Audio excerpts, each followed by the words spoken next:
विशेष गरी यहाँहरूको बिचमा केही समय अगाडिसम्म मैले अनि विश्वर भनेर सिरिजहरू राखेको थिएँ अनि लगभग 6-7वटा विषयहरू हामी त्यसमा हेऱ्यौँ र त्यसपछि अनि लगातार म जेनरल रियालिटी अनि क्रिस्चियनिटी भनेर अनि क्रिस्चियन जीवनमा रहेका वा हाम्रो क्रिस्चियन जगतमा रहेका केही वास्तविकताहरूलाई यहाँको बिचमा मैले राख्ने कोसिस गरिराखेको छु र मैले अस्ति पनि यहाँलाई भनेको छु यो चाहिँ उत्पत्तिको पुस्तकदेखि नै मैले सुरु गरेको छु अनि थुप्रै त्यस्ता सिद्धान्तका कुराहरू थुप्रै त्यस्ता सवाल थुप्रै त्यस्ता दुविधाको कुराहरू जसको विषयमा हामी कहिलेकाहीँ दुविधामा परेका हुन्छौँ कहिलेकाहीँ अन्यलमा रहेका हुन्छौँ त्यस्ता कुराहरूलाई अनि केही निचोडका कुराहरू र निचोड नभएका कुराहरूमा फरक फरक सिद्धान्तहरूका कुराहरू यहाँ राखिराखेको छु र विशेष गरी अनि इपिएममा अनि यो हामी सबैजना समग्रमा बसेर अनि गरिने क्लास भएको कारणले गर्दा शिक्षा भएको कारणले गर्दा मैले धेरै डिपमा यहाँ लगेको छैन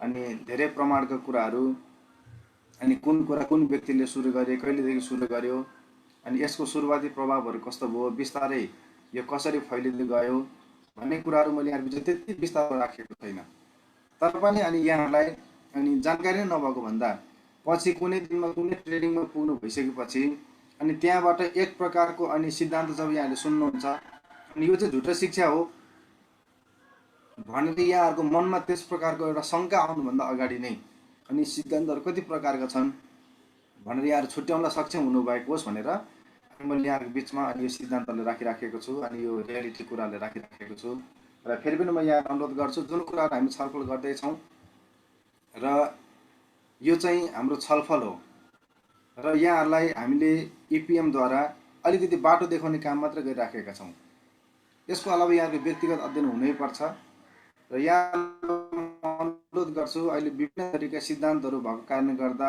यहाँको आफ्नो व्यक्तिगत अध्ययन पक्का होस् बलियो होस् तब यहाँहरूको पक्का बुझाइअनुसार नै यहाँ अगाडि बढ्नुहोस् भनेर म अनुरोध गर्छु जब कुनै ट्रेनिङमा प्रवेश गर्छौँ जब हामी कुनै पनि कक्षामा प्रवेश गर्छौँ यहाँले जे सुन्नुहुन्छ त्यसलाई एकपटक फेरि बसेर अध्ययन गर्ने गर्नुहोस् र त्यसलाई फेरि केलाउने गर्नुहोस् त्यसपछि मात्रै एउटा निचोडो निस्किनुहोस् भन्ने म यहाँलाई अनुरोध गर्छु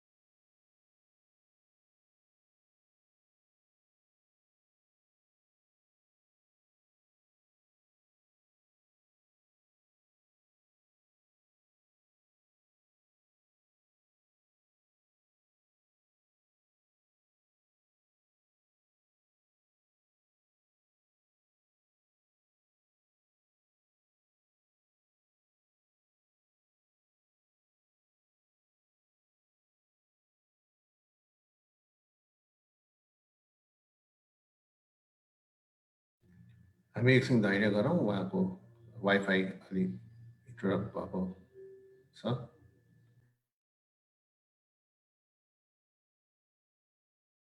माफ गर्नु मेरो नेट गयो अचानक त्यही भएर म कटिहालेँ यहाँ बिचमा म अनि स्क्रिनलाई सेयर गर्नेछु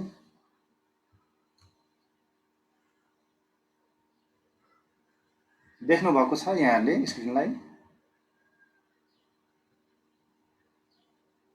देख्दैछ हुन्छ जेनरल रियालिटी अनि क्रिस्चियनिटी यसलाई हामी अध्ययन गर्नेछौँ र विशेष गरी अनि यहाँलाई केही कुराहरू अनि म जानकारीलाई राख्न चाहन्छु हामी क्रिस्चियनहरू प्राय गरी कति प्रकारका छौँ भनेर अलिकति यसलाई यहाँनिर चर्चा गर्छु आजको भागमा र विशेष गरी जुन पनि सिद्धान्तहरूलाई हामी अध्ययन गर्छौँ अनि त्यो सिद्धान्तहरूलाई उत्पादन गर्ने अनि हाम्रो बिचमा ल्याउने थुप्रै प्रकारका त्यस्ता अनि समूहहरू छन् सम्प्रदायहरू छन् त्यसमध्ये अलिकति हामी जड भन्छौँ नि सिद्धान्तहरू उत्पादन गर्ने जडहरू किनकि हामी त अहिले 21औं शताब्दीमा रहेका क्रिस्चियनहरू हौँ यानि कि लगभग 2100 वर्ष भइसक्यो हामी क्रिस्चियनिटीमा बसेको र यस समय अवधिभरमा थुप्रै त्यस्ता कुराहरू आइसके थुप्रै त्यस्ता कुराहरू गइसके जुन कुराको विषय त हामीलाई थाहा पनि छैन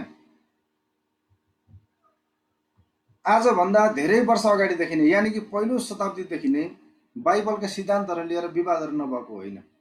निचोडहरू निकाल्नको लागि थोरै समयमा निस्किएको छैन, कुनै पनि निचोडहरू निकाल्नको लागि वर्षौँ लागेको छ, धेरै सङ्घर्ष भएको छ।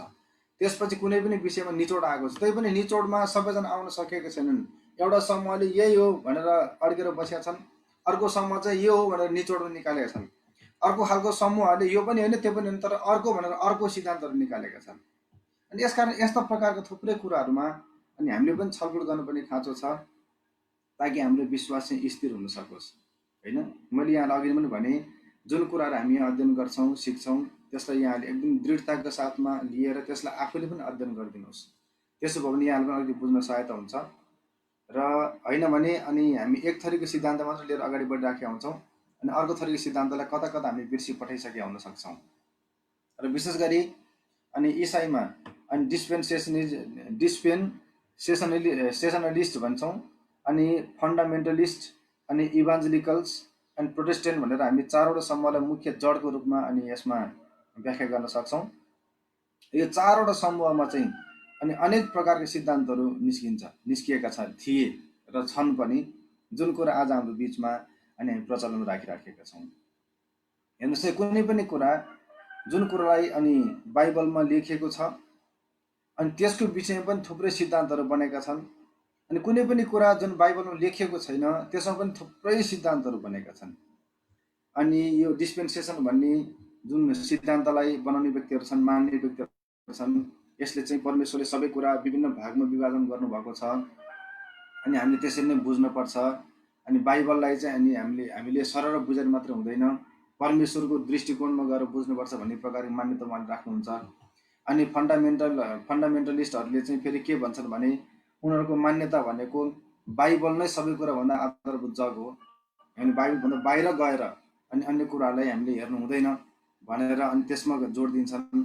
अनि इभान्जेलिकलहरूले चाहिँ फेरि अनि सुसमाचारद्वारा भएर अनि उनीहरू अगाडि बढ्ने कुरामा जोड दिन्छन्। जब उनीहरू अगाडि बढ्ने कुरामा जोड दिन्छन्, उनीहरूले गरेको कुराहरूमा जो आधुनिक इसाईवाद भन्छौँ नि हामी, अनि स्वतन्त्र इसाईवाद भन्छौँ, आधुनिक इसाईवाद भन्छौँ, उनीहरूलाई त्यसलाई इन्कार गर्छन् अनि एकदमै परम्परावादी अनि दृष्टिकोणमा अनि उनीहरू अगाडि बढ्नको लागि कोसिस गर्छन्। अनि प्रोटेस्टेन्ट भन्छौँ, अनि प्रोटेस्टेन्टमा हामी सबैजना पनि पढ्छौँ, अनि सायद सबैजना प्रोटेस्टेन्ट नै छौँ जस्तो लाग्छ मलाई यहाँ। अनि प्रोटेस्टेन्ट सिद्धान्त फेरि फरक छ। अनि यी चाहिँ हाम्रो इसाई जगतका केही आधारभूत जगहरू यति मात्रै छैन, थुप्रै छन्, तर यस प्रकारको कुराहरूमाथि हामी अड्केर बसेका छौँ। हुन त हामी प्रोटेस्टेन्ट हौँ, तर पनि प्रोटेस्टेन्ट आउनुभन्दा अगाडि तीनवटा सिद्धान्तको कुराहरू, तीनवटा सिद्धान्तलाई उत्पादन गर्ने क्षेत्रहरू हामीले यसमा हेरेका छौँ।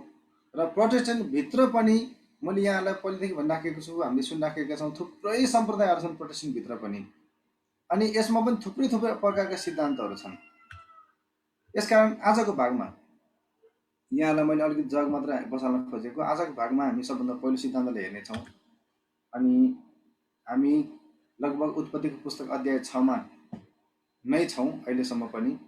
अनि यहाँ आज हामी अर्को एउटा सिद्धान्तलाई अनि चर्चा गर्नेछौँ, अर्को एउटा विषयलाई चर्चा गर्ने, जुन विषयमा अनि धेरै पटक यहाँहरूको बिचमा पनि छलफल चर्चा हुने गरेको छ होला। यसमा हामी के हेर्छौँ भने के उत्पत्ति 6 अध्यायदेखि मानिसको उमेर 120 वर्ष तोकिएकै हो त? यस कुरालाई अलिकति हामी चर्चा हेरौँ, किनकि यहाँले सुन्नुभएको होला जलप्रलयभन्दा अगाडिसम्म मात्रै मानिसको उमेर लामो थियो, तर जलप्रलयपछि त सबै मानिसको उमेर परमेश्वरले 120 वर्ष तोकिदिनु हो। हेर्नु त यहाँ बाइबलमा लेखेको छ, उत्पत्ति पुस्तक 6 अध्यायको 3 पदमा लेखेको छ यो कुरा भनेर यहाँले पनि अनि सुन्नुभएको होला। अनि कतिपटक यहाँ आफैले पनि भन्नुभयो होला मानिसको उमेर त्यहाँदेखि घटेको भनेर। त्यसपछि फेरि भजन सङ्ग्रह पुस्तक 90 अध्याय पल्टाउनु भयो होला यहाँले कतिपटक, अथवा यहाँलाई कसैले पल्टाएर देखाउनु भयो होला। अनि त्यहाँ त बल्ले भ्याए 80 नत्र 70 वर्ष भनेको छ। अनि त 120 वर्ष थियो पहिला जलप्रलयपछि, अनि भजन सङ्ग्रह पछि झन् 70-80 पो भयो त हाम्रो उमेर त, मानिसको उमेर यसरी घटेको भनेर यहाँले पनि सुन्नुभएको होला भन्नुभएको कुराहरू। मलाई जहाँसम्म लाग्छ यहाँले धेरैजनाले यो कुरा सुन्नुभएको होला, मानिसको उमेर जलप्रलयपछि 120 वर्ष भयो है। अब भजन सङ्ग्रहको समयपछि चाहिँ मानिसको उमेर अनि 70 वर्ष भयो, बल्ले भ्याए 80 वर्षसम्म भयो है भन्ने यहाँले पनि सुन्नुभएको होला। यो अनि बाइबलले के भन्न खोजेको हो त्यतिखेर, त्यस कुरालाई अनि हामीले पनि विचार गर्नुपर्छ। आज यस प्रकार एकतर्फी मात्रै अनि कुरालाई लिएर अनि वचनलाई एकतर्फी रूपमा बुझेर अनि वचनका यस्ता खण्डहरूलाई अनि वचनका यस्ता घटनाहरूलाई अनि बडो जटिल बनाइदिनु भएको छ। मैले अस्ति अनि एउटा प्रचारलाई सुन्दै थिएँ। जब मैले त्यस प्रचारलाई सुन्दै थिएँ अनि एकदमै रेस्पेक्टेड एकदमै आदरणीय पास्टर बाबु हुनुहुन्छ अनि उहाँको अध्ययन नै त्यही हो। त्यस कारणले गर्दा अनि उहाँले चाहिँ के भन्दै हुनुहुन्थ्यो भने जब तन्त्र मन्त्र गर्ने स्त्रीले समुएललाई बोलाए, तब समुएल एउटा प्रेतको रूपमा जमिनबाट माथितिर निस्कियो भनेर लेखेको छ। हाम्रो बाइबलमा स्पष्ट लेखिएको छ। यस विषयमा थुप्रै सिद्धान्त छ।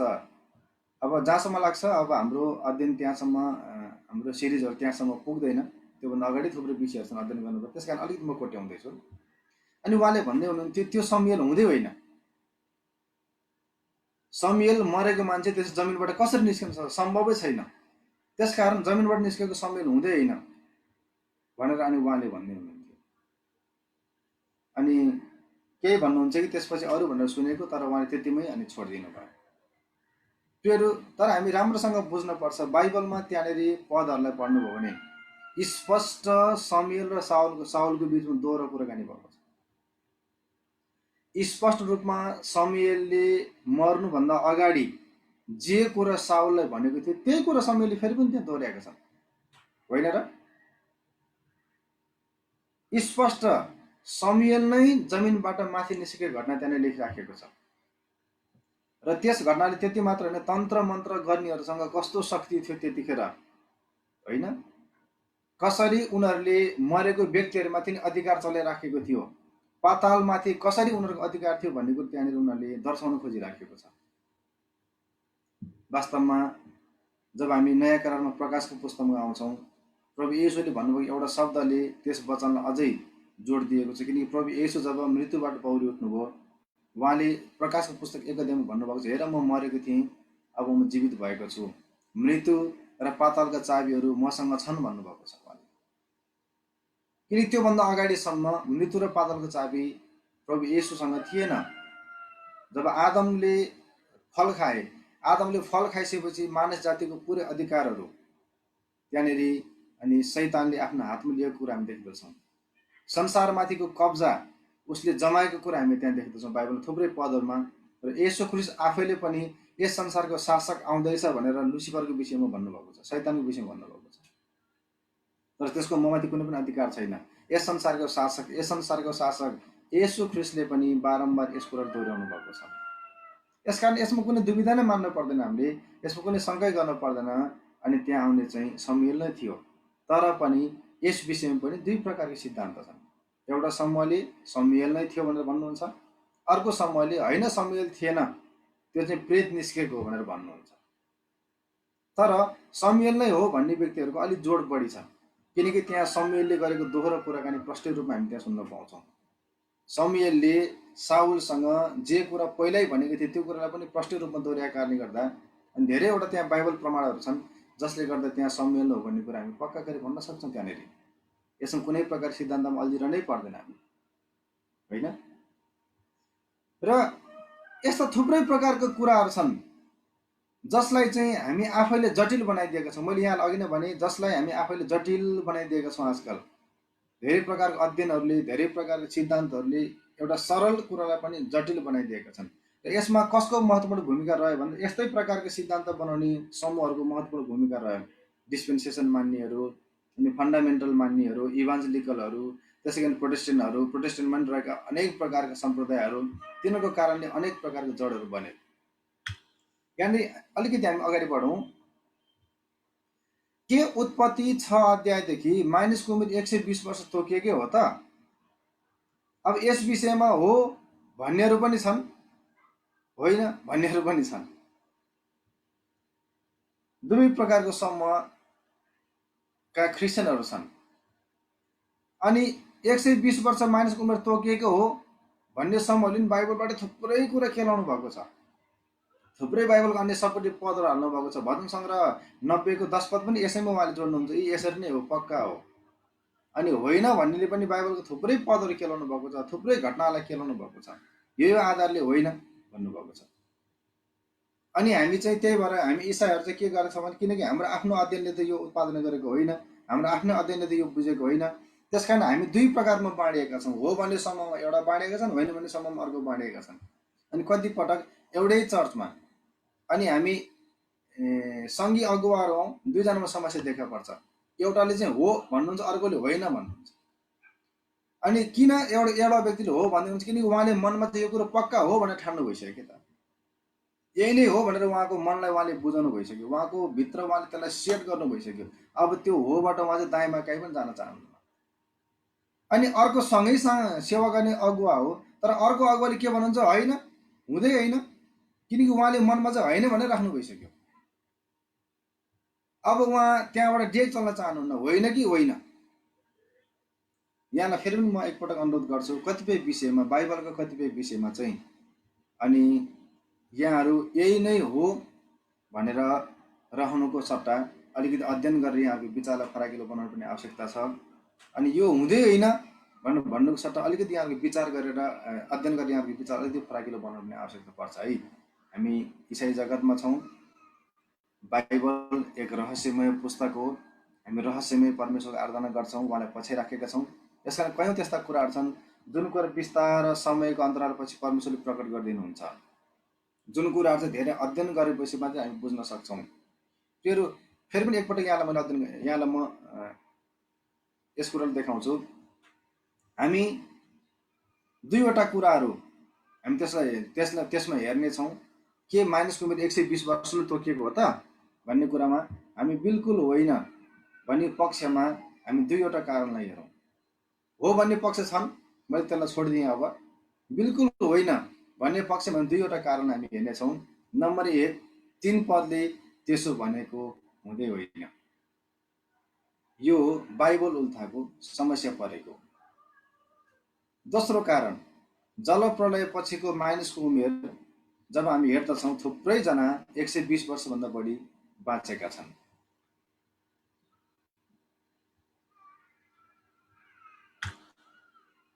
सबभन्दा पहिलो कुरा हेरौँ बाइबल उल्थाको समस्या। कुनै पनि सिद्धान्तहरू उत्पादन हुनमा बाइबल उल्थाको समस्या।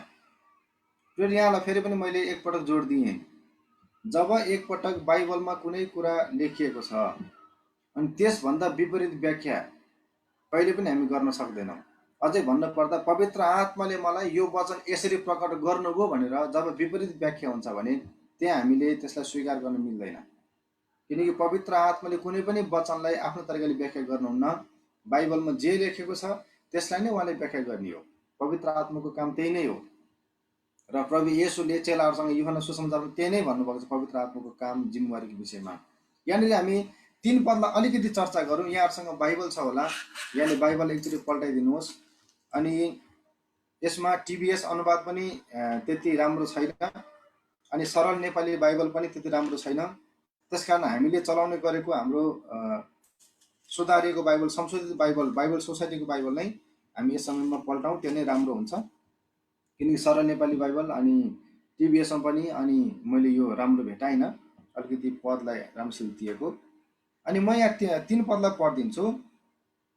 तब परमप्रभुले भन्नुभयो, मेरो आत्माले मानिससँग सधैँ सङ्घर्ष गर्ने छैन, किनभने त्यो मरणशील हो, त्यसको उमेर 120 वर्षको हुनेछ। यहाँनिर समस्या के आएको छ भने नि उमेर भनेर तोकिएको छ के त।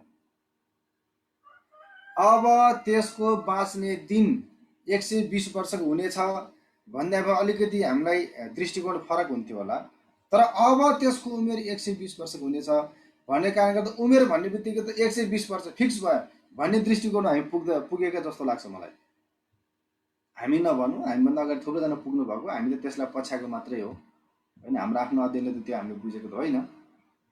फेरि जब हामी यहाँ 3 पदलाई पढ्छौँ, 3 पदलाई गहन रूपले अध्ययन गऱ्यौँ भने स्पष्ट रूपमा यहाँनिर लेखेको छ, तब परमप्रभुले भन्नुभयो, मेरो आत्माले मानिससँग सधैँ सङ्घर्ष गर्ने छैन। प्रियहरू, चाहे 120 वर्ष होस् चाहे 900 वर्ष होस्, जबसम्म मानिस छ तबसम्म परमेश्वरको आत्माको सङ्घर्ष त छ। किनकि त्यस बेलाको मानिसको अधर्मले गर्दा, त्यस बेलाको मानिसहरूको हृदयको अशुद्धताले गर्दा होइन।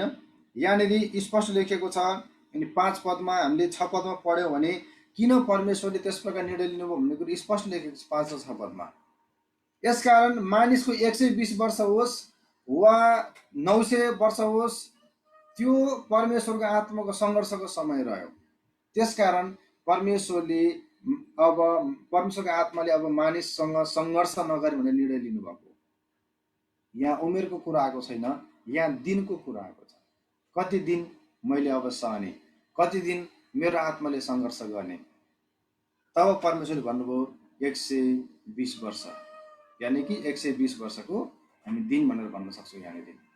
अनि यहाँनिर लिभिङ बाइबलमा अलिकति राम्रो मैले अनुवाद भेटाएको कारणले गर्दा मैले त्यसलाई राखेको छु। Then Jehovah said, my spirit must not for ever be disgraced in man, wholly he will as he is, I will give him 120 years to mend his ways भनेर भनेको छ। अनि मैले MEND मेन्ड भनेको के हो भनेर जब मैले अर्थलाई खोलेँ, डिक्सनरीले हेरेँ, अनि त्यहाँनिर चाहिँ टु सेट राइट भनेर लेखेको छ, यानि कि ठिक पार्नको लागि, सुधार्नको लागि, आफैलाई सुधारेर फर्कनको लागि परमेश्वरले 120 वर्ष तोकिदिनु भयो भनेर लिभिङ बाइबलमा भनेको छ। त्योहरू 120 वर्षको दिन अब मानिसको लागि परमेश्वर तोकिदिनु भयो। के को लागि तोकिदिनु भएको? पहिलो कुरा, नोआले जहाज बनाउनु पर्छ, किनकि परमेश्वर जलप्रलय पठाउँदै हुनुहुन्छ, त्यसको लागि नोआलाई समय चाहिएको थियो। त्यसको अलावा नोआको मात्रै धर्मी परमेश्वरले देख्नुभयो, अरू कोही पनि धर्मी छैन, र परमेश्वरले चाहनुहुन्थ्यो अरू व्यक्ति पनि परमेश्वरबाट फर्केर आओस्, आफ्नो जीवनलाई सुधार्नुहोस्, आफूलाई परमेश्वरको दृष्टिमा ठिकसँग राखोस्। यही नै परमेश्वरको इच्छा थियो। त्यस कारणले गर्दा परमेश्वरले 120 वर्ष ग्रेसको रूपमा दिनुभयो, 120 वर्ष अनुग्रहको रूपमा दिनुभयो, 120 वर्ष उनीहरू आफैलाई ठिक पार्नको लागि, आफैलाई धर्मी तुल्याउनको लागि, आफ्नो बाटोलाई सुधार्नको लागि परमेश्वरले उनीहरू दिनुभएको थियो। त्यसकारण हामीले बाइबल उल्थालाई अलिकति अनि जाँच्न पर्ने खाँचो पर्छ। हेर्नुहोस् है, हामीले 3 पद पढ्यौँ अहिले भर्खरै। सही उल्थालाई हामी जाँचौँ। दोस्रो कुरा, बाइबलको वचनलाई बाइबलको वचनद्वारा जाँचौँ। किनकि जब हामी बाइबल उल्थाको कुरा गर्छौँ, बाइबल उल्थाको कुरा गर्ने बित्तिकै 4वटा खाडलहरूलाई हामी सधैँ याद गर्नुपर्छ। सबभन्दा पहिलो कुरा ऐतिहासिक खाडल, दोस्रो कुरा भौगोलिक खाडल, तेस्रो कुरा सांस्कृतिक खाडल, चौथो कुरा भाषाको खाडल। र जब हामी यहाँनिर 6 अध्यायको 3 पद हेर्दछौँ, यहाँ भाषाको खाडल रहेको कुरा हामी यहाँ देख्दछौँ। परमेश्वरले के भन्नुभयो, पछिको मानिसले के बुझे, यहाँ चाहिँ भाषाको खाडलको समस्या छ। त्योहरू बाइबलमा थुप्रै त्यस्ता कुराहरू छन् जुन कुराहरूको विषयमा हामीलाई कतिपटक छुट्याउनको लागि, अलग्याउनको लागि अनि हामीलाई दुविधा हुन्छ। हामी सबभन्दा पहिलो कुरो याद गर्नुपर्छ, बाइबल हिब्रू भाषामा लेखिएको थियो सबभन्दा पहिला, होइन? त्यसपछि ग्रिक भाषामा लेखिएको थियो। यसकारण हिब्रू भाषामा लेखिएको, ग्रिक भाषामा लेखेको अनि त्यस्ता कुराहरूलाई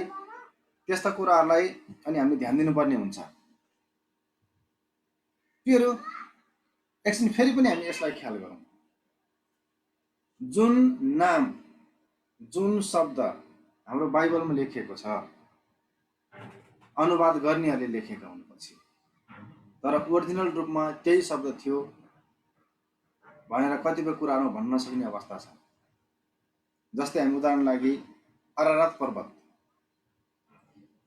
पर्वत भनेर पछि गरिएको नामकरण हो, तर त्यो बेलाको हामी जब प्राचीन त्यस पर्वतलाई अध्ययन गर्छौँ, त्यस पर्वतको नाम अर्कै छ, अरारात छैन।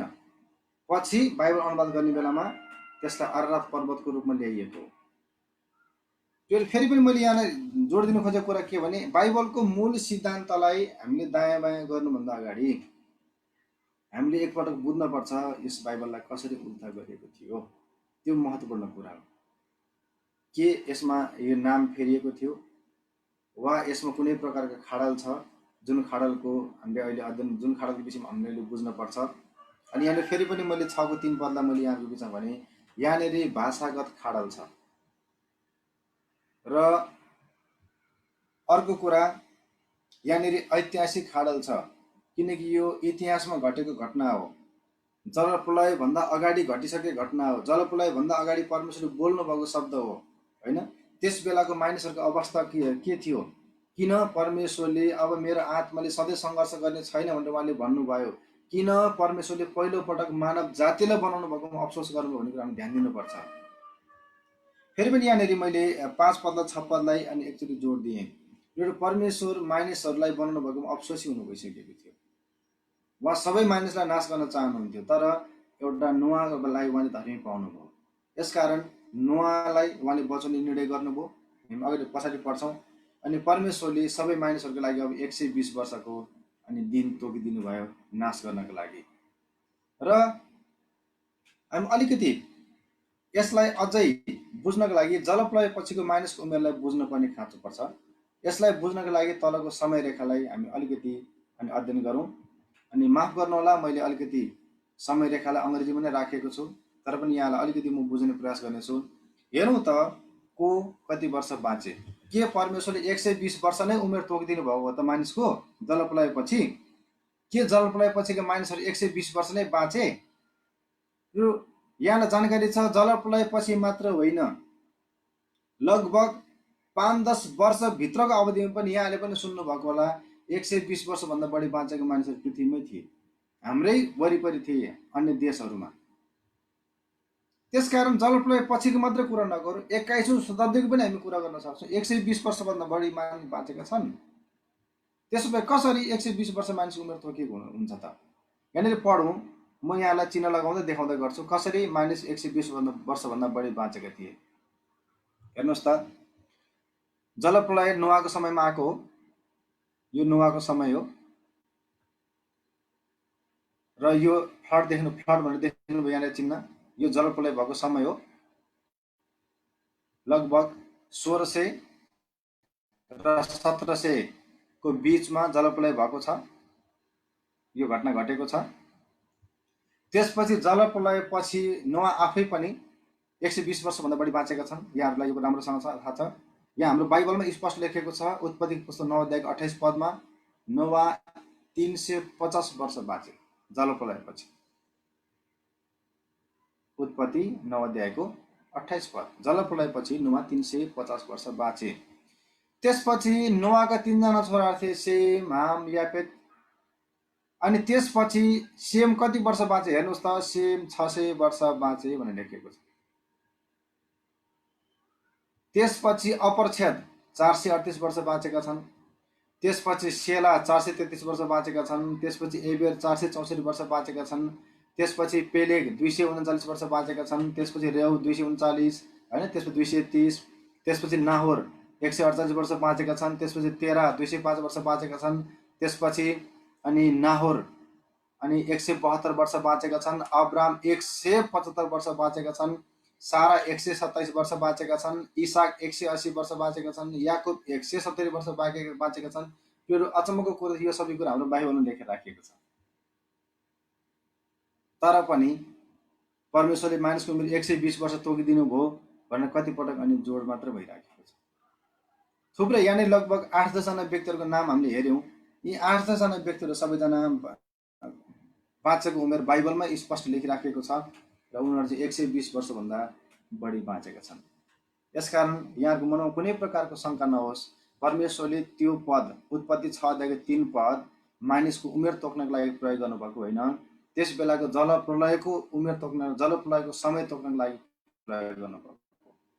म कहिले जलप्रलय पठाउँछु? अब मानिस 120 वर्ष बाँच्छन्। जब मानिस 120 वर्ष बाँच्छन् त्यसपछि म अब जलप्रलय पठाएर सबै मानिस नाश गर्नेछु। अब यो 120 वर्ष उनीहरूको प्रस्तावको लागि होस्, नुहाले जहाज बनाउने समय होस्, मानिसहरूले आफूलाई ठिक पारेर परमेश्वरपट्टि फर्किनको लागि होस् भनेर परमेश्वरले त्यो समय दिनुभएको र स्पष्ट हामी बाइबलको पदबाट यो कुरालाई अध्ययन गर्न सक्छौँ, बुझ्न सकिराखेका छौँ। यहाँ कुनै पनि शङ्का नहोस्, किनकि स्पष्ट मैले यहाँलाई देखाएँ। बाइबलमै लेखेको उमेरलाई मैले यहाँको बिचमा चार्टैबाट देखाएँ। जलप्रलय पछि पनि 120 वर्षभन्दा बढी मानिसहरू बाँचेका छन्। जहाँसम्म सवाल आयो, त्यसो भए अनि जलप्रलय पछि मानिसको उमेर कसरी घट्यो त? हो, जलप्रलय पछि मानिसको उमेर घटेको छ। अनि त्यस विषयमा थुप्रै कारणहरू देखाएको छ। मौसमको कारण देखाएको छ, खानपिनको कारण देखाएको छ। अझ एउटा सम्प्रदायले के पनि भन्न भ्याउनु भएको छ भने नि, अनि जलप्रलयभन्दा अगाडि मानिसहरू शाकाहारी थिए। यहाँलाई जानकारी छ, परमेश्वरले शाकाहारी खाना खानको लागि अनुमति गर्नुभएको थियो। जलप्रलयभन्दा अगाडि सिंह होइन, बाघ सबैले फलफुल खान्थे, घाँसपात खान्थे। त्यो कुरामा यहाँलाई कुनै पनि शङ्का नहोस् भन्ने म यहाँलाई बाइबलको वचन देखाउन चाहन्छु। उत्पत्तिको पुस्तक 1 अध्यायको अनि 30 पदलाई यहाँनिर हामी पल्टाउन सक्छौँ। र पृथ्वीको हरेक पशु, आकाशको हरेक पक्षी र जमिनमा चलट गर्ने हरेक जन्तु, हरेक प्राणी जसमा जीवन छ, तिनीहरूका आहारको निम्ति म हरिया वनस्पति दिन्छु। तब त्यस्तै भयो। आदमलाई, हब्बालाई पनि हरेक जीव जनावरलाई परमेश्वरले शाकाहारी भोजनै दिनुभयो। यहाँ हरिया वनस्पति भनेको छ, त्यसले दुविधा नपर्नु, अनुवादको समस्या हो।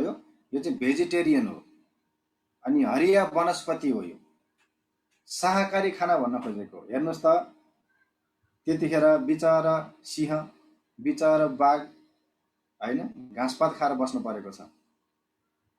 आदम हब्बा घाँसपातै खान्थे होइन। अहिले हामी विभिन्न प्रकारका सागहरू खान्छौँ होइन, अनि विभिन्न प्रकार रुखका पातहरू पनि खान्छौँ। अहिले पनि हामी, आदमले त्यही नै खान्थे, शाकाहारी खाना खान्थे, फलफुल खान्थे, माछा मासु उनीहरूले खाएका थिएनन्।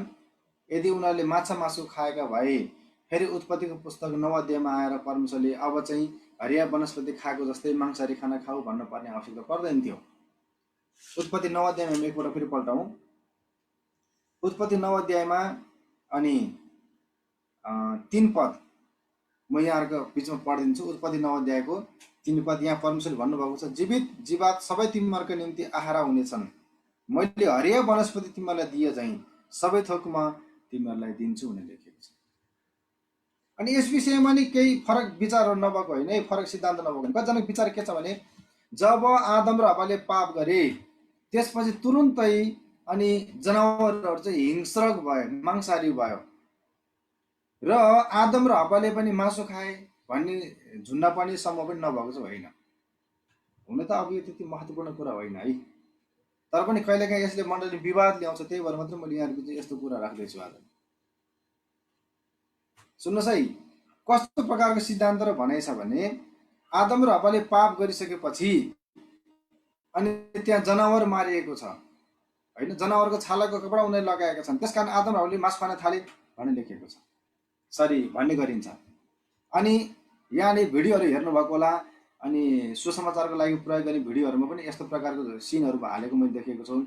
जब आदम र हव्वाले फल खायो, फल खाने बित्तिकै अनि सिंहले गएर चाहिँ अनि अर्को जनावरलाई झम्टेर खाएको अनि हिंस्रक भएको कुराहरू पनि त्यो भिडियोहरूमा देखिन्छ।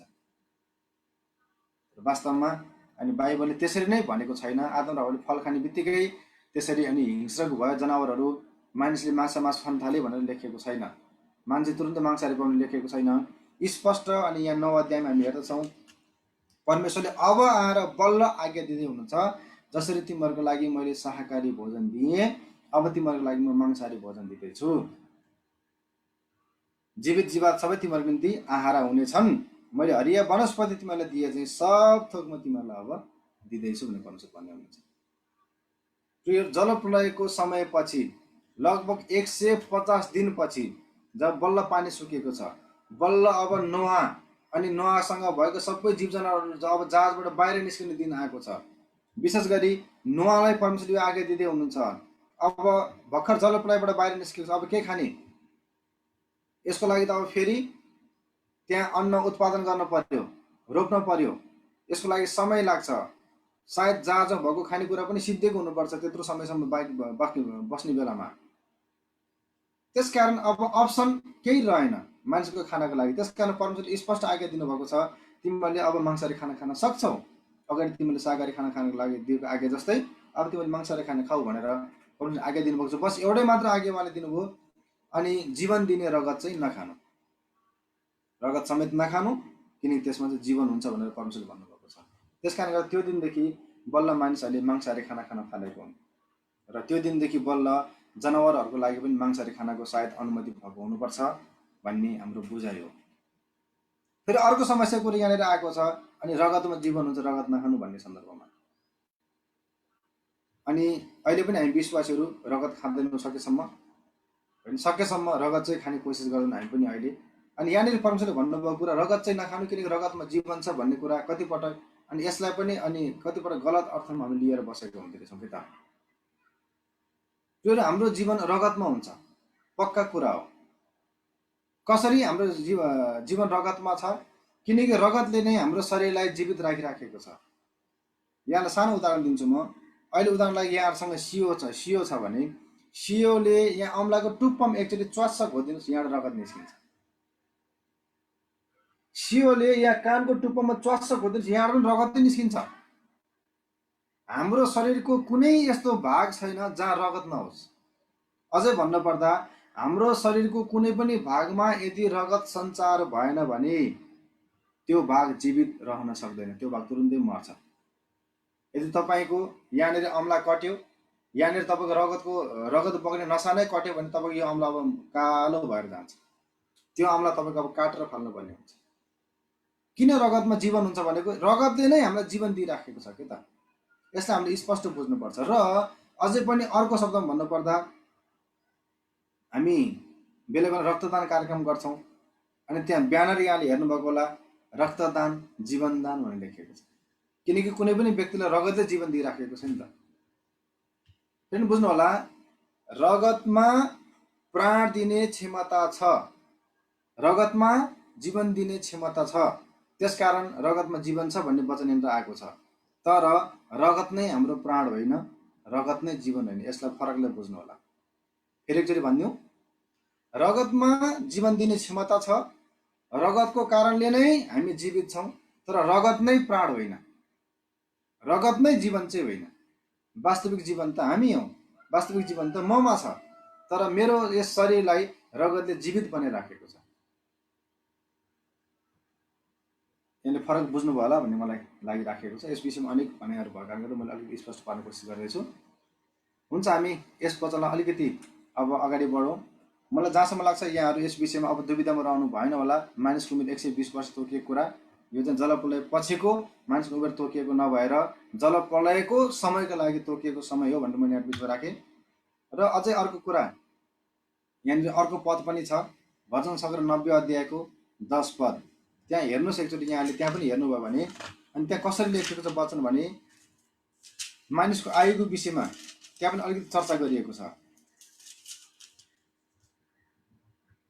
हाम्रो आयु त 70 वर्ष मात्र हो, बलले भ्यायो भने 80 पुग्ला, तापनि तिनीहरूको अवधि कष्ट र शोकमा बित्छ, किनकि आयु चाहिँ चाँडै बित्छ र हामी उडी जान्छौँ यहाँ पनि लेखिएको छ। अनि यस पद अनुसार कति पटक हामी मानिसको उमेर चाहिँ अब 70 वर्ष तोकिएको हो भनेर भन्छौँ। सुन्नुहोस् है, यहाँनिर अनन्त परमेश्वर र नश्वर ईश्वर, यानि कि कहिले नाश नहुने ईश्वर भनेर शीर्षक राखेर अनि मोसाले परमेश्वरमा गरेको प्रार्थनाको शब्द हो यो। मोसाले परमेश्वरमा प्रार्थना गरिराखेका छन् आफ्नो तर्फबाट। हुनसक्छ त्यो बेलाको समग्र मानिसहरूको उमेर 70 वर्ष थियो होला, होइन? कोही आशिष पाएको व्यक्ति मात्र अलिकति त्योभन्दा बढी 80 वर्षमा बाँचेको थियो होला। मोसाले त्यो परिस्थितिलाई आफ्नो वरिपरि देखिराखेका छन्। त्यस कारणले सायद मोसाले यो गीत गाएको हुनुपर्छ। तर समग्र पृथ्वीभरिको मानिसको उमेर 70 वर्ष तोक्नको लागि यो शब्द लेखेको होइन। फेरि बुझ्नु होला, यो मोसाले गाएको गीत हो। किन यसलाई गीत मात्र भनेर हामी भन्न सक्छौँ यो चाहिँ समग्र पृथ्वीको मानिसहरूको उमेरको हद तोकिएको होइन भने किन भन्न सक्छौँ? किनकि हामी सजिलोसँग पत्ता लगाउन सक्छौँ अहिले पनि 70 वर्षभन्दा बढी बाँचेका थुप्रैजना हाम्रो वरिपरि छन्। यसको लागि पुरानो समयमा जानै परेन। हामी अहिले भर्खरै हाम्रो वरिपरि हेरौँ, थुप्रैजना 90 वर्ष बाँचिरहनु भएको छ, 100 वर्ष बाँचिरहनु भएको छ, 110 वर्ष बाँचिरहनु भएको छ, होइन? प्राय 70 वर्षभन्दा बढी बाँच्नु भएको मानिस हाम्रो वरिपरि प्रशस्तै छन्। त्यस कारणले गर्दा मानिसको उमेर 70 वर्ष तोकिएको यो पद होइन। यसलाई चाहिँ गलत उल्था गरिएको हो, गलत व्याख्या गरियो र मानिसको उमेर चाहिँ 120 वर्ष भयो, त्यसपछि मानिसको उमेर 70 वर्ष भयो भन्ने यसलाई चाहिँ बिचार एकतर्फी मात्रै अनि बुझाइ गरेका हुन् के त। र यहाँको बिचमा मैले यतिसम्म कुरा राखेँ, यहाँले बुझ्नुभयो भन्ने मलाई आशा लागिराखेको छ। यदि कुनै प्रश्न उठ्यो भने यहाँले पछि सोध्न सक्नुहुन्छ है त। हामी जाउँ दोस्रो सिद्धान्तलाई मैले छोडिदिएँ, तेस्रो सिद्धान्तमा जाउँ। तेस्रो सिद्धान्तमा जाउँ, यो पनि अर्को फरक विचारहरू भएको सिद्धान्त हो। फरक कुराहरू, फरक बुझाइहरू हाम्रो यसमा पनि छ। नम्बर 3, सेम, हाम र योपेतमा जेठो कान्छो को हो, जेठो को हो, माइलो को हो, कान्छो को हो। अनि यी कुराहरू सुन्न पाउँदै यहाँलाई खुसी लाग्यो जस्तो मलाई लागिरहेको छ, तर पनि सबैजना एकदमै रिसाउनु भएको जस्तो गरी बसिरहनु भएको छ। जसको अनुहार मैले देखिरहेको छु एकदम धुम्म परेर बस्नु भएको छ। यहाँलाई खुसी लागेको छ यो सुन्न पाउँदा? हजुर हुन्छ, एक दुईजनाले मात्रै लागेको छ भन्नुभयो। हुन्छ यहाँहरूलाई अनि खुसी लागेको छ भने यसो अलिअलि मुसु मुसु हाँस्दै सुनिदिनु होला है त। मलाई पनि अलिकति भन्न जाँगर चल्छ। अनि यसो हेर्छु यहाँहरूको अनुहार धुम्म देखेर त रिसाउनु भएको हो कि केही कुरा मिलेन कि जस्तो पो लागिरहेको छ मलाई पनि। अनि अलिअलि मुसु मुसु मुसु मुसु हाँस्दै सुनिदिनुहोस् है त, त्यसो भने मलाई पनि अलिकति जोस चल्छ। सेम हाम यो पेटमा को जेठो को कान्छो को माइलो, यो अर्को हाम्रो बिचमा दुविधामा रहेको समस्यामा रहेको कुराहरू। फेरि म किन यस्तो कुराहरू यहाँहरू बिचमा राख्दैछु, फेरि मैले यहाँलाई अघि जोड दिएँ। जब हामी सानो सानो कुरामा चुक्छौँ नि, बिस्तारै त्यो चुकाइले चाहिँ पछि गएर ठुलै कुरामा हामीले चुकाउँदो रहेछ के त। अनि जब यस सानो सानो कुराहरूमा अनि हाम्रो आफ्नो विचारलाई हामी ठिक गर्दै जान्छौँ, त्यसले चाहिँ हामीलाई ठुलै कुराहरूमा पनि हाम्रो विचार ठिक गर्नलाई सहायता गर्छ। मैले अघि नै भने बाइबल एउटा रहस्यमय पुस्तक हो। बाइबलका समग्र कुरा हामी बुझ्न सक्दैनौँ।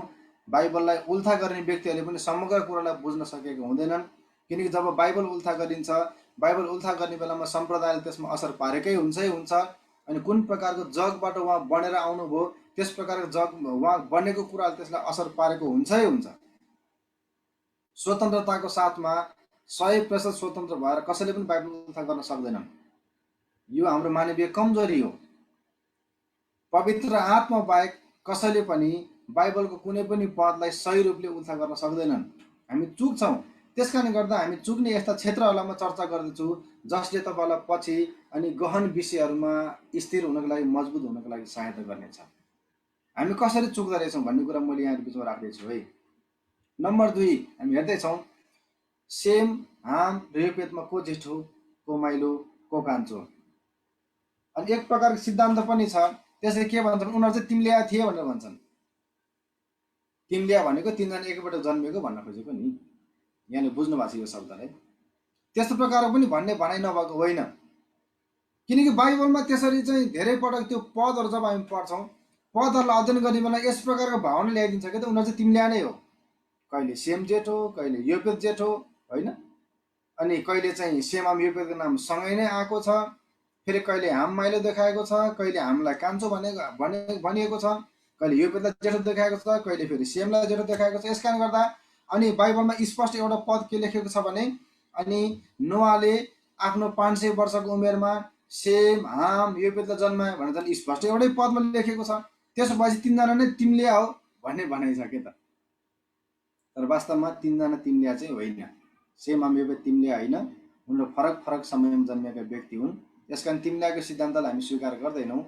यस विषयमा पनि धेरैको फरक फरक विचारहरू छन्। अनि कसैले सेम जेठो, कसैले योपेत जेठो, कसैले हाम कान्छो, कसैले योपेत कान्छो भनेर पनि आदि भन्ने गरिन्छ। यसलाई अलिकति हामी चर्चा गरौँ। हामी एकपटक बाइबलको पदलाई अनि पढौँ है त। यस पदहरूलाई उत्पत्ति 9 अध्यायको 10 पद, अनि 22 पद, 9 अध्यायको 24 पद, 10 अध्यायको 1 पद, 4 पद, 21 पद हामी सबैजना मिलेर यसपटक यो पदहरूलाई पढौँ है त। अलिकति पढौँ सबैजना मिलेर। उत्पत्ति 9 को 10, 22, 24, 10 को 1, 4, 21 यसरी पढौँ। 9 को 10 पद,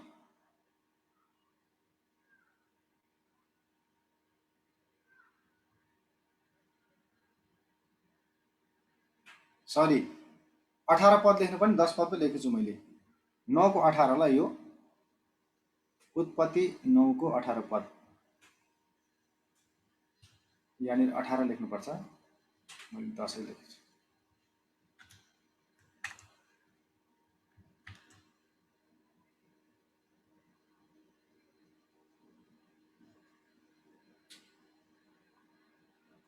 अनि 9 को 18 पद, जहाजबाट बाहिर निस्कि आएका नोआका छोराहरू सेम हाम योपेत हुन् भनेर लेखेको छ। त्यसपछि फेरि अब 22 पदमा हामी पढ्छौँ, कनानका पिता हामीले आफ्ना पिताको नाङ्गोपन देखेर बाहिर आए आफ्ना दुवै दाजुहरूलाई बताइदिए। दुवै दाजुहरू यानि कि हाम कान्छो भनेर देखाइरहेको छ यहाँनिर। अघि नै 18 पदमा सेम हाम योपेत सँगै देखाएको छ, तर 22 पदमा आएपछि दुवै दाजुहरू भनेर हामीलाई कान्छो देखाएको छ। फेरि 24 पदमा हामी यहाँनिर पढौँ, जब नोआलाई मदको निन्द्राले छोड्यो र तिनका कान्छा छोराले गरेको कुरा तिनले थाहा पाए। यहाँ पनि फेरि हामीलाई कान्छा छोरा भनेर लेखिएको छ। सुन्नुहोस् है, 18 पदमा सेम हाम योपेत आयो, हामीलाई माइला देखाइराखेको छ, तर फेरि 22 पदमा अनि 24 पदमा स्पष्ट रूपमा हामीलाई कान्छो भनेर भनिएको छ। 10 पदलाई पढौँ, 10 अध्यायको 1 पदलाई पढौँ। फेरि 10 अध्यायको 1 पदलाई पढ्ने बेला त्यहाँ लेखेको छ, नोआका छोराहरू सेम हाम र योपेत भनेर लेखिएको छ। अनि त्यसपछि हेर्नुभयो भने 10 अध्यायको 1 पदमै योपेतका सन्तान भनेर योपेतको सन्तानको विषयमा लेखिएको छ। त्यसपछि हामका सन्तान भनेर अनि 5 पदको अन्तमा सुरु भएको छ, 6 पददेखि हामका सन्तान। त्यसपछि अन्तिममा आएर अनि 21 पदमा आइसकेपछि मात्रै अनि 20 पदमा अन्तिममा भनौँ 21 पदको शीर्षक हो योपेतका सन्तान, योपेतका भाइ सेमका पनि जन्मे भनेर अनि सेमको सन्तानको विषयमा लेखिएको छ। अब फरक के कुराले पर्यो होला त? सबभन्दा पहिलो कुरा फरक बाइबल उल्थाको स्रोतले पर्यो, फरक इसाई र यहुदी विवादले पर्यो, फरक मल्कीसेदेकको कारणले पर्यो। तीनवटा मैले फरकको कारण यहाँ बिचमा अनि राख्ने प्रयास गर्दैछु। केले फरक पर्यो? जब यस हाम्रो हातमा भएको बाइबललाई उल्था गरियो, उल्था गर्ने बेलामा कुन स्रोतलाई उनीहरूले प्रयोग गरे उल्था गर्ने बेला, त्यसमा फरक पर्यो। दोस्रो कुरा, जुन प्रकारको इसाई र यहुदीको बिचमा विवाद थियो, क्रिस्चियन मान्यता र यहुदी मान्यताको बिचमा विवाद थियो, त्यस मान्यताले फरक पार्यो। र तेस्रो मल्कीसेदेक को, यस विषयले पनि यहाँनिर फरक पारेको छ। हामी त्यसलाई अलिकति अध्ययन गर्नु अगाडि हामी मुख्य कारणहरूले यहाँनिर हेरौँ। नम्बर 1, बाइबल उल्था गर्ने समयमा दुई प्रकारका बाइबल उल्था गर्ने स्रोतहरू थिए। हिब्रू बाइबल थियो सबभन्दा पहिलो, जसलाई मेजोरिटिक बाइबल पनि भनिन्छ। र यस मेजोरिटिक बाइबल, यो चाहिँ हिब्रू बाइबल हो र यो चाहिँ यहुदीहरूले प्रयोग गर्ने बाइबल हो, प्रयोग गर्नको लागि बनाएको बाइबल हो। यसकारण यसमा चाहिँ सेम नै जेठो भनेर देखाएको छ।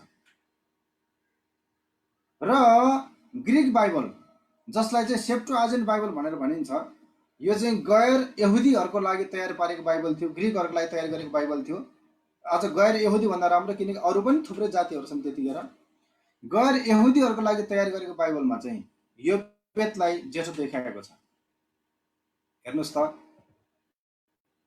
हाम्रो प्राचीन बाइबल, एउटा मेजोरिटिक बाइबल, अर्को सेप्टुअजिन्ट बाइबल, यो दुईटा बाइबललाई स्रोत लिएर हाम्रो बाइबलहरू उल्था गर्ने बेलामा नै यहाँनिर फरक परेको छ। किनकि मेजोरिटिक बाइबलले सेमलाई नै जेठो देखाइराखेको छ र सेप्टुअजिन्ट बाइबलले चाहिँ योपेतलाई जेठो देखाइराखेको छ। फेरि पनि यहाँनिर यहाँलाई एउटा सल्लाह दिन चाहन्छु म, बाइबललाई शङ्का नगर्नुहोला। बाइबल 100% परमेश्वरको वचन हो। आजसम्म यो वचन जीवित छ। यो वचनले जीवित रूपमा हाम्रो बिचमा कार्य गरिराखेको छ, हाम्रो जीवनलाई परिवर्तन गरिराखेको छ। तर मानिसको कमजोरीको बिचमा म यहाँ मानिसको बुझाइलाई, मानिसको दृष्टिकोणलाई म यहाँ बिचमा राख्दैछु। यहुदीहरूले आफ्नो दृष्टिकोण यसरी राखेका थिए कि त्यसलाई उनीहरूले परिवर्तन गर्न चाहेन र सेमलाई जेठो देखाएर उनीहरूले लेखेर राखिदिए। तर सेप्टुअजिन्ट बाइबलमा योपेतलाई जेठो देखाएर उनीहरूले लेखेर राखिदिए। दोस्रो नम्बर, बाइबलले पछ्याएको उत्तराधिकारीको क्रमलाई हामीले बुझ्नुपर्छ। उदाहरण मत्ती र लुकाको वंशावली भनेर मैले राखेको छु। दुईटै सुसमाचारमा हेर्नुहोस्, यहाँले मत्तीको सुसमाचार हेर्नुहोस्, लुकाको सुसमाचार हेर्नुहोस्। मत्तीको सुसमाचारमा अर्कै नाम आएको छ, लुकाको सुसमाचारमा अर्कै नाम आएको छ। यहाँ कहिलेकाहीँ दङ पर्नु भयो अध्ययन गर्नु भएर, हेर्नु भएर। दुईटै येशूको वंशावली हो, होइन? मत्तीमा फरक प्रकारको नामहरू छन्, लुकामा फरक प्रकारको नामहरू छन्। यहाँ कहिलेकाहीँ अध्ययन गर्दै गर्दै दङ्ग पर्नुहुन्छ होला। हेर्नुहोस् त एकचोटि मत्ती र लुकामा कस्तो प्रकारले वंशावली फरक परेको छ।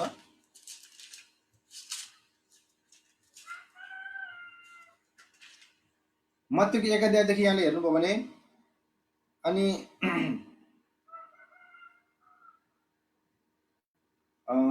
अब्राहम इसाकका पिता थिए, इसाक याकुबको पिता थिए, याकुब यहुदाको पिता थिए भनेर यस प्रकार आएको छ। तर अलिकति यहाँ तल गएर हेर्नुभयो भने अनि 15 पद 16 पद एलिउद एलाजारको पिता, एलाजार मत्तानको पिता, मत्तान याकुबको पिता, याकुब तिनी योसेफको पिता, उनकी पत्नी मरियम थिइन्। यिनै मरियमबाट येशूको जन्म भयो जो ख्रिस्ट कहलाइन्छ भनेर वंशावली नाम आएको छ। तर लुकाको सुसमाचारमा गएर यहाँले हेर्नुभयो भने नाम फरक परेको छ। त्यहाँनिर वंशावली नै हो तर फरक फरक नाम आएको छ। हेर्नुहोस् त यहाँनिर 1 पद हेर्नुभयो भने योसेफ एलीका छोरा थिए, एली मत्तानका छोरा थिए, मत्तान लेवीको छोरा थिए, लेवी मल्कीको छोरा थिए, मल्की यान्नाका छोरा थिए, यान्ना योसेफको छोरा, योसेफ मत्ताथियासको छोरा। त्यसरी हुँदै हुँदै हुँदै लास्टमा आएर हेर्नुभयो भने अनि आदम आएको छ, आदम परमेश्वरको छोरा भन्नेसम्म आएको छ। मत्तीको वंशावली अब्राहमसम्म गएर छोडेको छ तर लुकाको वंशावली सिधै आदमसम्म लगेर छोडेको छ। तर येशूबाटै सुरु भएको छ, दुईटै वंशावली येशूबाटै सुरु भएको। तर मत्तीमा चाहिँ अब्राहममा लगेर छोडियो तर लुकामा चाहिँ आदममा लगेर छोडिएको छ। किन यो वंशावली फरक पर्यो हामीले राम्रोसँग बुझ्नुपर्छ। प्रियहरू, बाइबल जब लेखियो, यस पुस्तकले लेखियो, त्यस पुस्तक लेख्नेको उद्देश्यले हामीले बुझ्नुपर्छ। किनकि मत्तीको पुस्तक यहुदीहरूको लागि लेखेको थियो। यहुदीको लागि सबभन्दा उनीहरूले मान्यता दिने प्रभुका जन भनौँ या आफ्नो पिता भनेर मान्ने व्यक्ति अब्राहम नै हो। त्यसकारण अब्राहमसँग जोडिसकेपछि सबै जोडियो। किनकि प्रतिज्ञा गर्नुभएको परमेश्वर अब्राहमलाई नै हो। अब्राहमलाई गर्नुभएको प्रतिज्ञा अनुसार नै अब्राहमको सन्तान हो भनेर अनि येशूलाई देखाउनु नै मत्तीको उद्देश्य थियो। यहुदीहरूले यसलाई सजिलोसँग बुझ्न सक्थे। तर जब लुकाको सुसमाचार लेखिएको छ, लुकाको सुसमाचार चाहिँ गैर यहुदीहरूको लागि लेखेको सुसमाचार हो, अन्य जातिहरूको लागि लेखेको सुसमाचार। यस कारणले गर्दा अन्य जातिको बीचमा अब अब्राहम त्यति फेमस व्यक्ति होइन, प्रख्यात व्यक्ति होइन। तर अन्य जातिको बीचमा त उनीहरूले आदमलाई देखाउनु पर्यो नि, आदमबाट नै हामी आएका भनेर देखाउनु पर्यो नि। यस कारणले गर्दा आदमसम्म लगेर वंशावली सिद्ध्याएको छ। र ध्यान दिनुपर्ने एउटा महत्त्वपूर्ण कुरा के छ भने जुन कुरा यहाँनिर बाइबलमा स्पष्ट लेखेको छैन, हामीले बुझ्नुपर्ने कुरा मत्तीको वंशावली अनि योसेफको वंशावली हो, लुकाको वंशावली मरियमको वंशावली। यस कुरालाई हामी स्पष्ट बुझ्नुपर्छ। किन नाम फरक परे? किनकि मरियमको वंशावली हो नि त लुकाको वंशावली त, अनि मत्तीको वंशावली चाहिँ योसेफको वंशावली, त्यही भएर नाम फरक परेको छ। अनि यहाँनिर बुवा भनेर किन आयो भन्नु होला। अनि ससुरालाई पनि बुवा नै भन्ने चलन छ, आफ्नो बुवालाई पनि बुवा नै भन्ने चलन छ। त्यो बेलामा अझै भन्नुपर्दा अनि चाहे बुवा होस्, चाहे हजुरबुवा होस्, चाहे जिजुबुवा होस्, चाहे जिजुबुवाको पनि बुवा होस्, चाहे जिजुबुवाको हजुरबुवा होस्, जिजुबुवाको पनि जिजुबुवा होस्, सबैलाई बुवा नै भन्ने चलन छ यहुदीहरूको बिचमा।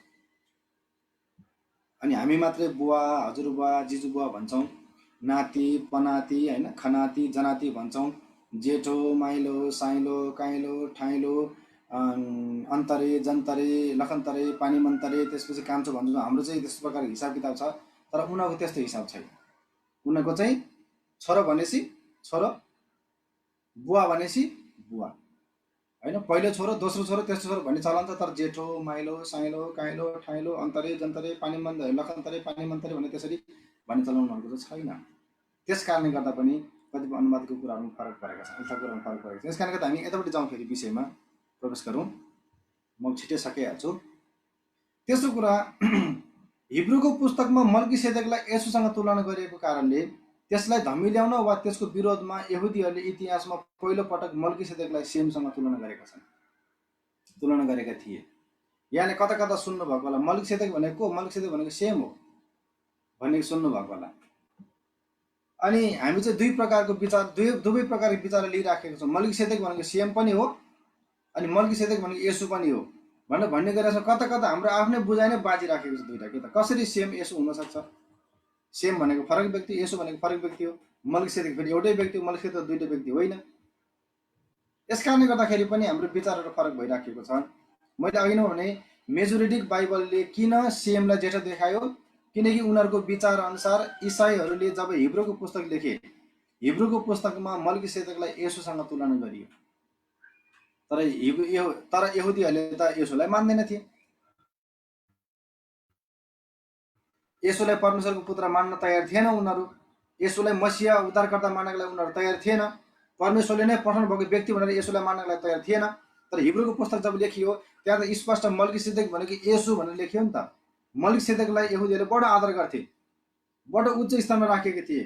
त्यस प्रकार आदर र उच्च स्थानमा राखेको व्यक्तिलाई अनि उनीहरूले मन नपराएको येशूसँग जब तुलना गरियो त्यसलाई धमिल्याउनको लागि अनि मल्किसेदेक भनेको येशू होइन, मल्किसेदेक भनेको सेम हो भनेर अनि इतिहासमा पहिलोपटक सेमसँग मल्किसेदेकको तुलना गर्यो उनीहरूले।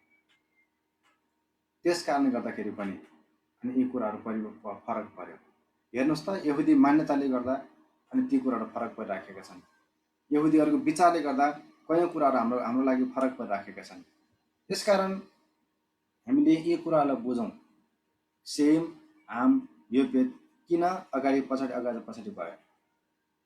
अनि यो तीनवटा कारण मैले यहाँ बिचमा राखेँ। एउटा, हामीले हाम्रो हातमा भएको बाइबलहरू जुन अङ्ग्रेजी नेपाली बाइबलहरू छन् त्यसलाई उल्था गर्ने बेलामा बाइबलको स्रोत कुनलाई लियो त्यसको आधारमा फरक पर्यो।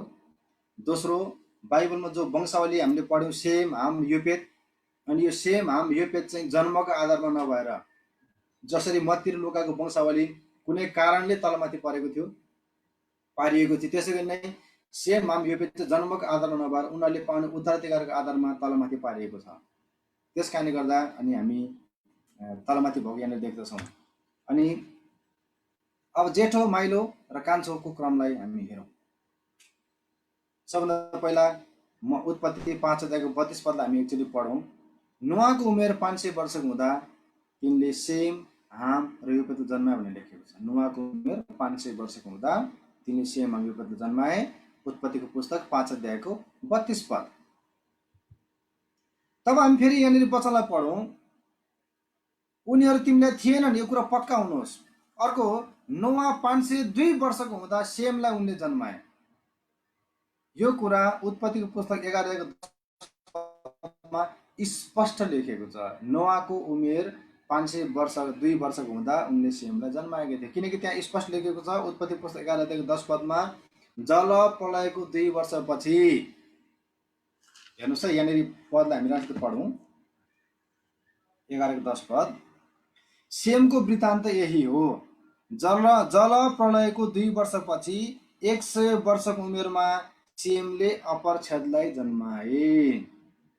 जल प्रलयको 2 वर्षपछि सेमले अपरछेद जन्माए, यानि कि जल प्रलयको 2 वर्षपछि सेम 100 वर्ष पुग्यो। यसको मतलब जल प्रलय कतिमा भएको? 600 वर्षमा भएको। स्पष्ट बाइबलमा पद छ। यसको मतलब 502 वर्षको हुँदाखेरि अनि नोआले सेमलाई जन्माएका थिए। सेम, हाम, योपेतलाई नोआले 500 वर्षको उमेर जन्माए भनेर अघि हामी वचन पढिसक्यौँ।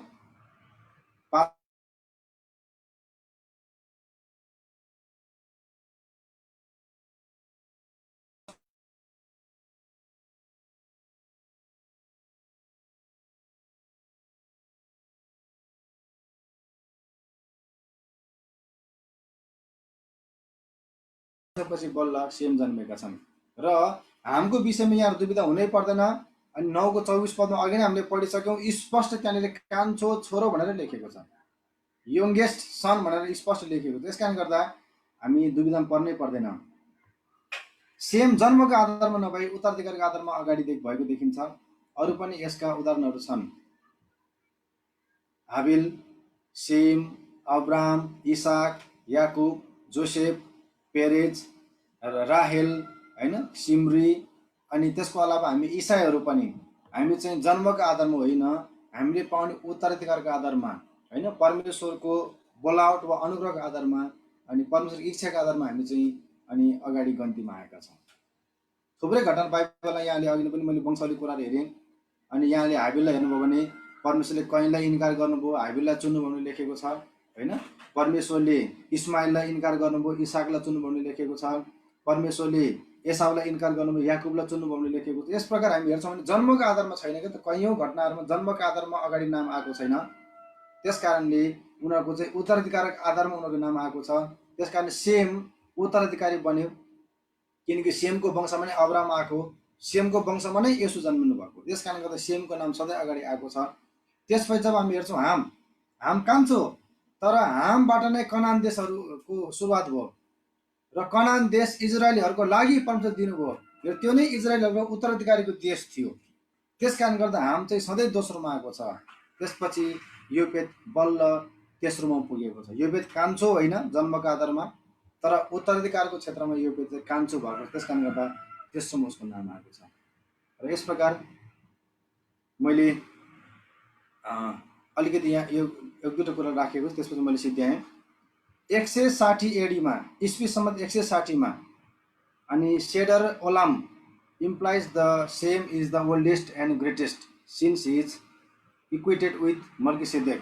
अनि ईस्वी सम्मत 160मा पहिलो पटक अनि सेमलाई मल्किसेदेकसँग तुलना गरियो र मल्किसेदेक भनेको सेम नै हो भनेर, अनि सेम नै जेठो हो, सेम नै महान हो भन्ने सिद्धान्तलाई ल्याइयो ईस्वी सम्मत 160मा है। येशू ख्रिस्टको मृत्यु पछिको घटना हो, यो पुनरुत्थान पछिको घटना हो, अनि हिब्रूको पुस्तक लेखिसकेपछिको घटना हो। यो 160 ईस्वी सम्मत कुरा हो, सेमलाई मल्किसेदेक तुल्याएको, त्यही भएर मात्रै सिद्धान्त फरक पऱ्यो भन्दैछु म। नम्बर 2, 170 ईस्वी सम्मतमा द बुक अफ जुबिली भनेर एउटा बुक निकालियो, अनि त्यसमा अनि सेमलाई पहिलो भनेर नामाकरण गरियो, सेम नै जेठो भनेर नामाकरण गर्यो। बुक अफ जुबिली यहुदीहरूको पुस्तक हो है, यहुदीहरूको लागि अति पवित्र पुस्तक हो। अनि ईस्वी सम्मत 400मा आएर अगस्टिन, सन्त अगस्टिन, जसको नाम हामीले सुनेका छौँ, सन्त अगस्टिनले पनि सेम नै जेठो भनेर उनले पनि जबरजस्ती गरे ईस्वी सम्मत 400मा भनेर मैले यहाँको बिचमा किन सेम जेठो भयो भनेर मैले यहाँको बिचमा अलिकति देखाउनु। त्यस कारणले गर्दा हाम्रो बाइबलमा सेम जेठो हालियो अनुवाद गर्ने क्रममा। वास्तवमा जेठोको हो योपेत हो, अनि सेम माइलो हो, हाम कान्छो हो, तर उत्तराधिकारी आधारमा हाम्रो उत्तराधिकारी आधारमा सेम जेठो, हाम माइलो, योपेत चाहिँ कान्छो भएको छ। यति कुरा मैले यहाँको बिचमा राखेँ। अनि सायद मेरो विचारमा यहाँहरूको विचार फराकिलो भयो भन्ने म विश्वास राख्छु, र अरू विषयलाई यहाँले जब अध्ययन गर्नुहुन्छ फराकिलो सोचको साथमा अनि पवित्र आत्माको पूर्ण अगुवाईलाई खोजेर यहाँले अध्ययन गर्नुहुन्छ भन्ने मेरो विश्वास छ। र अब यहाँले सुन्नुभएको केही कुरामा यहाँलाई केही प्रश्नहरू सोध्नु पनि छन् भने प्रश्न सोध्न सक्नुहुन्छ, र केही समय म प्रश्न उत्तरको समय छोड्छु।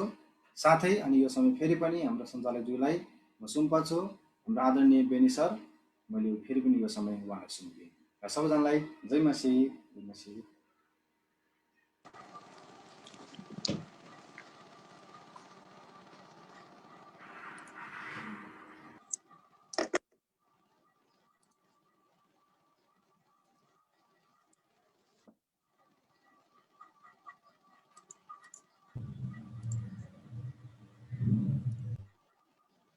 हुन्छ, हाम्रो पास्टर प्रेम बोलन, उहाँलाई चाहिँ दाजुलाई धेरै धेरै धन्यवाद आजको यो वचनको निम्ति।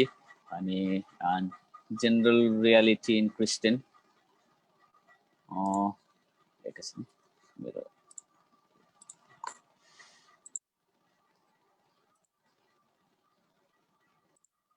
एकैछिन सिस्टम अलिकति ह्याङ गर्छ।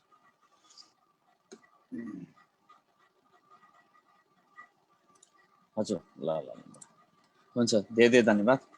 मेरो अलिकति कम्प्युटर पनि अलिकति अचानक अड्क्यो, अनि त्यो कारणले चाहिँ उहाँलाई आजको सेसनको निम्ति धेरै धेरै धन्यवाद दिन्छु। किनभने आज अलिकति हाम्रो अलिकति बिहानदेखि अनि हिजो नयाँ त्यो नयाँ हाम्रो पुरानो चाहिँ एक्सपायर भएको कारणले चाहिँ हामीले नयाँ जसको लागि लिङ्कहरू पठाएको थियौँ, तर चाहिँ हिजो राति हामीले चाहिँ फेरि पनि त्यसमा चाहिँ एक्टिभेट गरेर लाइसेन्स लिन पायौँ। अनि त्यस कारणले चाहिँ फेरि हामीले नयाँ पनि खोल्यौँ अनि पुरानो पनि खोल्यौँ, अनि त्यसबाट चाहिँ फेरि यता ट्रान्सफर गर्दै, अनि त्यसै कारणले धेरैजना अलिकति कन्फ्युज पनि भएको छ। अनि त्यसले गर्दाखेरि चाहिँ हामीले आज चाहिँ थोरैजना हुनुभएछ, अनि हामीले चिनेको आफ्नोमा पर्नेहरूलाई चाहिँ फेरि पनि यसमा चाहिँ जोडाउन सक्छौँ। अनि त्यसपछि चाहिँ अनि उहाँहरू पनि आउन सक्नुहुन्छ। अनि धेरैजना मलाई पनि मेसेज लेख्दै हुनुहुन्थ्यो, आजको लिङ्क नयाँ लिङ्क के हो, मैले पनि पुरानैमै जोड्नुहोस् भने, त्यही पनि कतिजना जोड्नु भएको छैन। त्यही पनि उहाँहरूलाई चाहिँ म पछि कन्ट्याक्ट गरेर गर्छु, अनि रुबेन दाजुले पनि गर्दै हुनुहुन्छ। हुन्छ, अनि हाम्रो प्रेम दाजुलाई चाहिँ धेरै धेरै धन्यवाद दिँदछु। हाम्रो यो सेसनको निम्ति चाहिँ प्रार्थना गरिदिनको निम्ति हाम्रो वीरगञ्जबाट ध्रुव बस्नेत भाइले गरिदिनुहुन्छ यो वचनको निम्ति, अनि त्यसपछि हामी आशिषको भागमा जानेछौँ। हामीहरू प्रार्थना गर्नेछौँ। धन्यवाद छ सर्वशक्तिमान परमेश्वर पिता, हामी तपाईँ परमेश्वरलाई धेरै धन्यवाद दिनेछौँ। साँच्चै तपाईँको सेवक अनि साँच्चै उहाँले प्रभु जसरी हामीलाई सिकाउनु भएको छ त्यसको लागि प्रभु तपाईँ परमेश्वरलाई धेरै धन्यवाद होस्। उहाँलाई जुन बुद्धि र ज्ञान दिनुभयो त्यो बुद्धि ज्ञानको कारणले गर्दा हामीले पनि धेरै कुराहरू सिक्न पाएकोमा प्रभु तपाईँ परमेश्वरलाई धेरै धन्यवाद। यसरी नै तपाईँका सेवकलाई अझै पनि अगाडि बढाउनु भएको होस् र नेपालमा भएका सबै अगुवा पास्टरहरू विश्वासीहरूमा यो किसिमको विशेष ज्ञानहरूलाई बाँड्न उहाँलाई सहायता गर्नुभएको होस् र हामीलाई पनि परमेश्वर पिता जसरी पिएमद्वारा प्रभु तपाईँ परमेश्वरले धेरै बुद्धि र ज्ञानका कुराहरू वचनका कुराहरू सिकाइरहनु भएको छ प्रभु, त्यसको लागि पवित्र आत्मा परमेश्वर तपाईँलाई धेरै धन्यवाद दिनेछौँ। साँच्चै प्रभु परमेश्वर पिता तपाईँको महिमा भएको होस् येशू प्रभुको नाम, आमेन। आमेन। धन्यवाद हाम्रो ध्रुव भाइलाई। अनि मेरो केही बेर हामीहरू आशिषहरू बाँड्नेछौँ। तपाईँहरूले यो आजको सुनेको सेसनबाट general reality in Christianity part 3 हामी आज सुन्यौँ। अनि त्यसबाट तपाईँहरूले बुझ्नुभएको कति कुराहरू छ भने अनि प्रश्नहरू पनि छ भने पनि हामीहरू छोटकरीमा चाहिँ तपाईँहरूले चाहिँ बाँड्न सक्नुहुन्छ। अनि त्यसमा चाहिँ तपाईँहरूले त्यसमा पाएको आशिषहरू पनि बाँड्न सक्नुहुन्छ। अनि छोटकरीमा छोटो छोटोमा तपाईँहरूले चाहिँ बाँड्नु भयो भने चाहिँ राम्रो हुन्थ्यो। हुन्छ, यो समय तपाईँहरूलाई दिँदछु।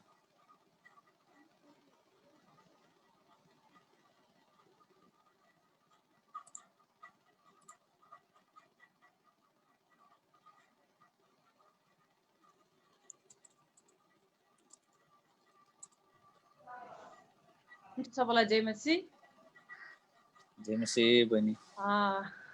धन्यवाद छ आदरणीय पास्टर प्रेम भोलाज्यूलाई। अनि साँच्चै नै हाम्रो माझमा यति राम्रो वचन शिक्षा लिएर आउनुभयो। अनि कति कुरामा हामी कन्फ्युज नै थियो है। अनि अरू थाहा छैन, म त कन्फ्युज नै थिएँ है यो सेम। अनि यो जुन तपाईँले 3टा दाजुभाइको बारेमा बोल्नुभयो, हाम अनि योपेत है। अनि कन्फ्युज नै थियो। अनि आज त एकदम क्लियर भएको छ स्पष्ट रूपमा। धन्यवाद छ, थ्याङ्क यू सो मच। परमेश्वरले अझै आशिष दिनुभएको होस्। अनि हाम्रो माझमा यति राम्रो डेभलपिङ कुराहरू तपाईँले बेसिक भन्दा नि बेसी अझै धेरै हाम्रो बुझ्ने तरिकाले तपाईँले बुझाउनु भयो। र हामीले यो कुरा सिक्न पर्यो भने हामीलाई धेरै खर्च लाग्छ र वक्तालाई बोलाउनु पनि खर्च लाग्छ। यदि हामीले आफ्नो जीवनै अनि सिक्नका लागि लगानी गर्यो भने धेरै खर्च लाग्छ। तर हामीले परमेश्वरको अनुग्रहले यी दिनहरूमा लकडाउनमा यति राम्रो राम्रो कुराहरू हामीले फ्रीमा सिक्न पाइरहेको छ है। अनि यो धेरै ठुलो कुरा हो हाम्रो लागि, यो अपर्च्युनिटी हो है। अनि यसरी हामी टाढा वक्ताहरूद्वारा इपिएम मार्फतद्वारा हामीले एकदम बेसिक भन्दा नि अझै डिप्लोमेटिक कुराहरू हामीले सिक्न पाइरहेको छ है। जुन कलेजमा सिकाइन्छ, पिएचडी मास्टर डिग्रीहरूद्वारा सिकाइदिन्छ है। यस्ता बेसिक सब्जेक्टहरू हामीले सिक्न पाइरहेको छ। अनि एकदम खुसी लागिरहेको छ। अनि कति कुराहरू कन्फ्युज अन्यलमा थियो। अनि धेरै सिद्धान्तहरूले कुरा यता बङ्गाएर कन्फ्युज हुन्छ है हामी। अनि कसको कुरा कुन चाहिँ सिद्धान्तले भनेको कुरा चाहिँ सही हो अनि गलत हो भनेर त्यसलाई छुट्याउन सक्दैन। तर पनि हजुरले वचन बाइबल मार्फतद्वारा नै हामीलाई सिकाउनु भयो। अनि स्पष्ट वचनद्वारा नै क्लियर गर्नुभयो। अनि आशिष पाएको छु धेरै। हजुरलाई धेरै धन्यवाद। अझै परमेश्वरलाई तपाईँलाई ज्ञान बुद्धि दिनुभएको होस्। आउँदो दिनहरूमा परमेश्वरको प्रकाशद्वारा मार्फतद्वारा अझै तपाईँ परमेश्वरले सिकाउने योग्य